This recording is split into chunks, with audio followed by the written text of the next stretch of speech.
Aloha, how you doing there, Mike? So here's what we're kind of talking about. Let's do this through the eyes of G. G major, C major, A minor, and then D. When we play this, we're playing four chords. The motif that is set up is going to be used a part of a form. What is a form and why is it important? Well, when we have a progression like a G major to a C major, we're trying to follow an example of where the notes are going to lead to.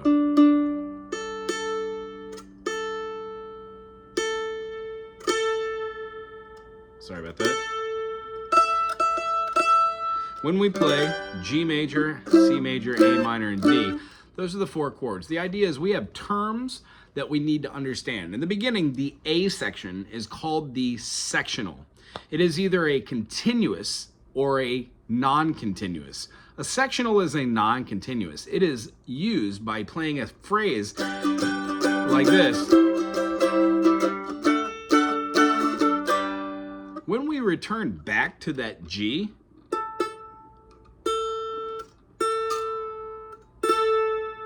rather than ending on that D, we're saying we're going back to the one. Therefore, this could go on forever. That is considered an A, which stops. It is called a closed-ended, because you're ending on the one, the tonic, and it pretty much cuts off everything. The whole song could be G, G, G, G, C, C, C, C, A minor, D, G, D, D, D, D, D, D, D, D, D, D, D, D. However, if you don't go back to that G there and you leave it on the D, you're leaving it on something called a continuous or an open-ended sectional. An A part that leaves itself open-ended generally goes to a B part. So the B part, when you combine it with the A, like here, let's say, so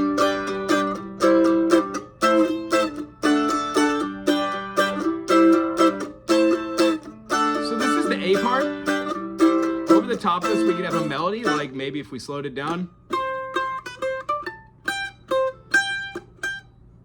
Maybe it's a little too weird. How about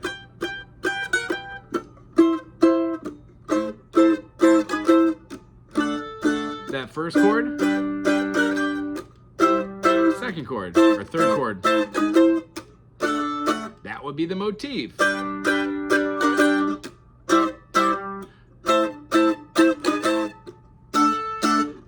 What makes that different than our B part is when we add a B part, it makes that A and B binary. So it means rather than just having the one item, like the, even if we had the motif,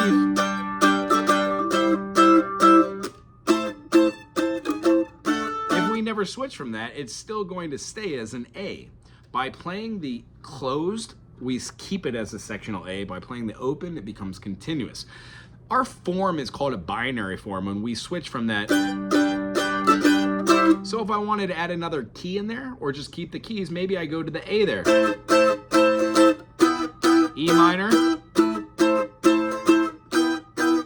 If I kept the reoccurring theme inside form A, I would have.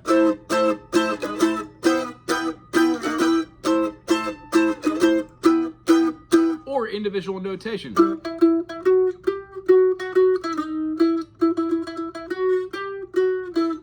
If that was part of my movement, then that would have been from B.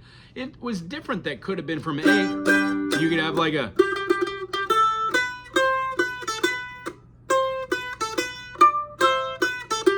that's a melody line. Well, if we continued that in B,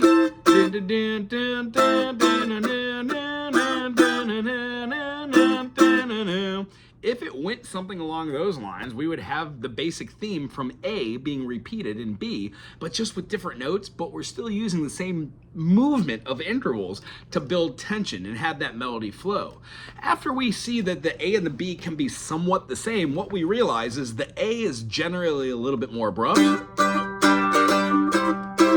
It's defined. And then when we go to the B,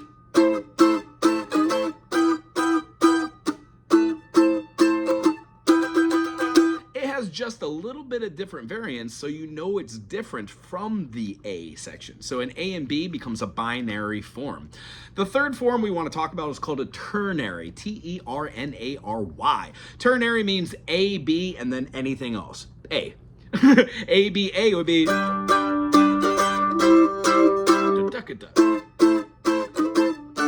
Here's our A and our B.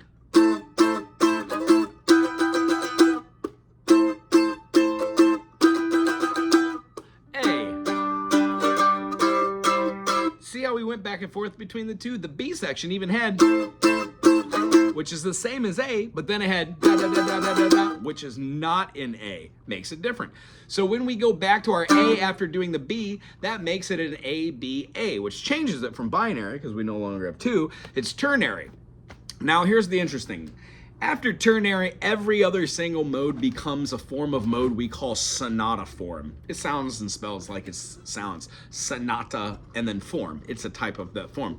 What we're doing is we're trying to use the sonata form to use examples of like all sorts of music. Schubert, Mozart, Beethoven, Haydn, especially stuff that comes out of the Renaissance. Anytime you hear any song, 99.9 times out of every ensemble that comes together to play these works by these artists, generally males, it is considered a first movement standard.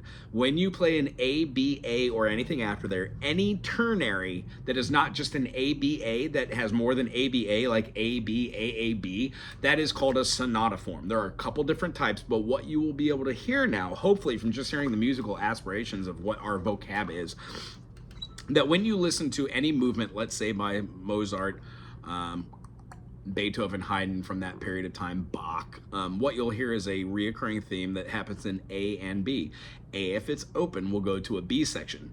Predominantly that B section will be played by the relative minor. So the E minor is in that, what we're doing here. It's not the first chord, but is most definitely in that B section. If we go back to the A section and we use that, we can actually go to a C section. What happens is, when we use the first movement of this, the first movement is the A. When we go to the B, it's part of the first movement. That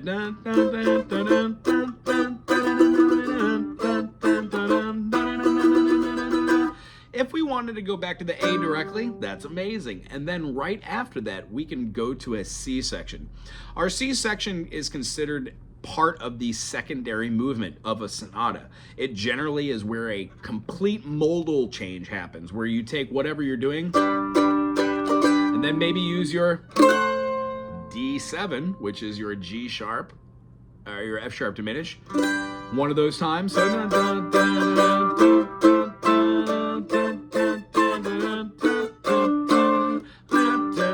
back into that groove.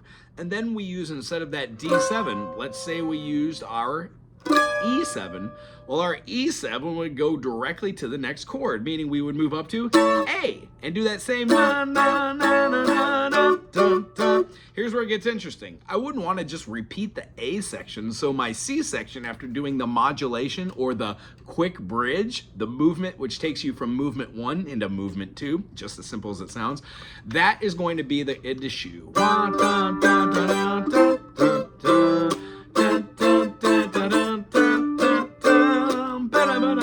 Remember this time, use the E7.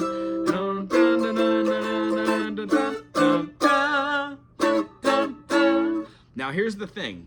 We're in the new key. Rather than going to the A major or even going to the A minor, why not choose a different dominant? Go to something completely abstract. Here's where music gets fun. Let's try and use just like our C7. Our C7 is a B diminished, and the B diminished goes back into C. So if we use the C7, no, I'm sorry, C7 is a E diminished, so it would go into F.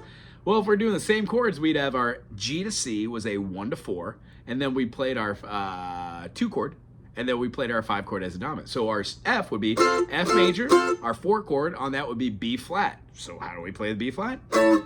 You guessed it. A major goes up a half step, so we'd have F. When we go to our relative minor, which is, or our second, our minor, is going to be G minor. And then our 5 chord of F is going to be C. And C we will play as a C7. So the modulation, by utilizing that chord, the E7, or the C7, the E diminished, would take us to F. Watch how those sound. A. Oh, I'm sorry.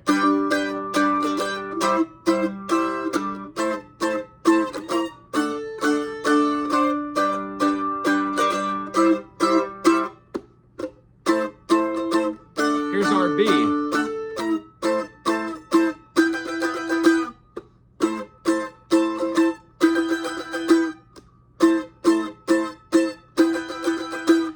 This would be the same length. So if our B section is longer than our A, it really grabs your ear. Then back to the A. Throw in the diminished there so we can hear it, because we're going to use the modulation here. A minor, here's our D7 to the C7. F, B flat, G minor. Then we're going to be going to our R5 chord as a dominant, and we're going to have that C major, and we can play it as a C7 because it sounds good as well. That is how you would see using a movement or a modulation or a secondary dominant to move to a C section. Now here's where it gets funny. You don't have to keep that same. If you were to change up the melody, that's fine too. But what I suggest is try to use negative harmony. So in F major, when we change our F, A, and C, F becomes our G, A becomes an A flat, C becomes a G. So what we're doing is we're seeing ourselves playing different chords. All these different chords lead to having different tonalities from what we've been talking about. And the idea is when we do a first and second movement in A, B, A, maybe a C, it leaves room for jamming. It leaves room for improvisation, key changes, modulations. And what you'll notice about every single piece of music that has ever been written when you follow sonata form, which most of them do, you'll be playing in a key as an A section. You'll go to another key, which is generally the relative minor or the 5 chord of that B section. If you go back to the A and get out of it by taking a bridge or a secondary dominant into another section, let's call it the C section, you then don't have to keep that same rhythmic charm. The beauty of it is if you go to that C section and it isn't just this F, maybe let's say you went to the F minor.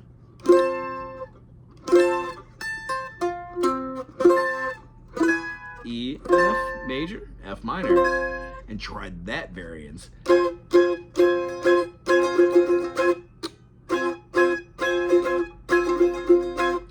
Doing something in a key that you're not expecting, and then pulling out like a little major change. Do